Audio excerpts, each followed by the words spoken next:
केवल कागज उपरे ना लिखि आपण केउ भी विवाहित स्त्री बा झील को निज बसरे करें। हाँ आज्ञा मु आज आपण मान को आज ए वीडियो रे एमिति एक शक्तिशाली वशीकरण उपाय बतेबी कि जहाँ प्रयोग करने मात्रे आपण केउ भी विवाहित स्त्री बा झील को सहजरे निज प्रेम रे दीवानी करें।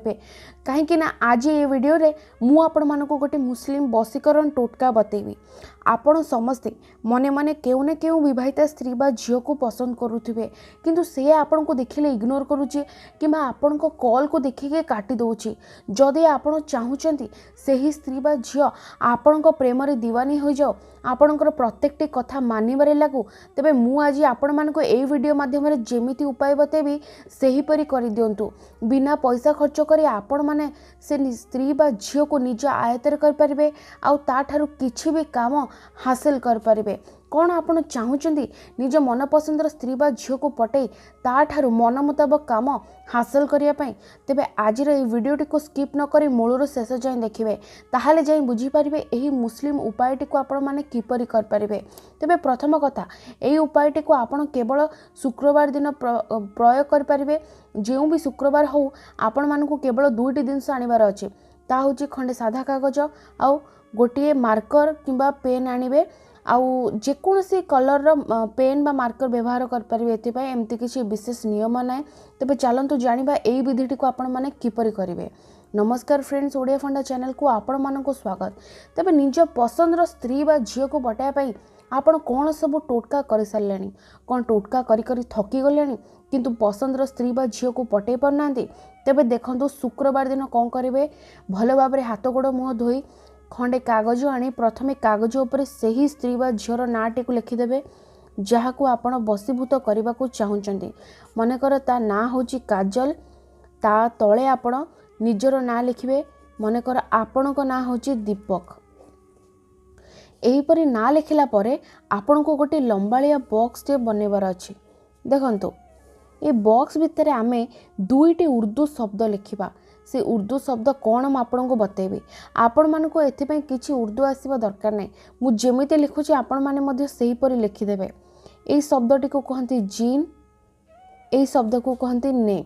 ए दुईटी शब्द जहा कि अत्यंत पावरफुल, ए दुईटी शब्द को आपण माने लिखि साला परे मु आपण मान को एडी कहिबी कोन लिखिया पई 786 जहा कि होची मुस्लिम वशीकरण दुनिया रे सबटो पावरफुल संख्या। तेबे एतिके लिखिला परे गोटे वशीकरण मंत्र अच्छी, मंत्रटा को तले लिखिबे अली लीलाह रबील आलमीन अलहिम। जेहेतु आपण एठारे काजल को वशीभूत करिया को चाहउछंदी, अलहिम परे काजल लिखिबे।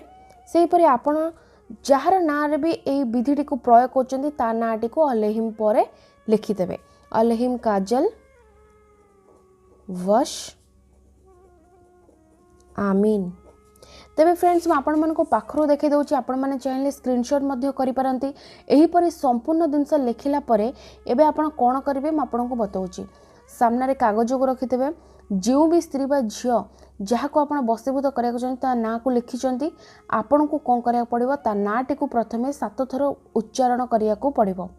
काजल काजल काजल एपरी आपण लगातार 7 थर पढ़ीदेले परे निजर ना जो लिखिं निज नाटी को आपण 8 थर पढ़े। एहीपरि निज नाटी को 8 थर पढ़ी सारिबा परे एबे आपण कौन करिवे, ए जो मंत्र देखुचंती ए दुईटी शब्द बा जंत्र आम ये तैयारी करछे। जंत्र को लक्ष्य करी आपण को ए मंत्रटी को केवल 6 थर पढ़िबार अछि।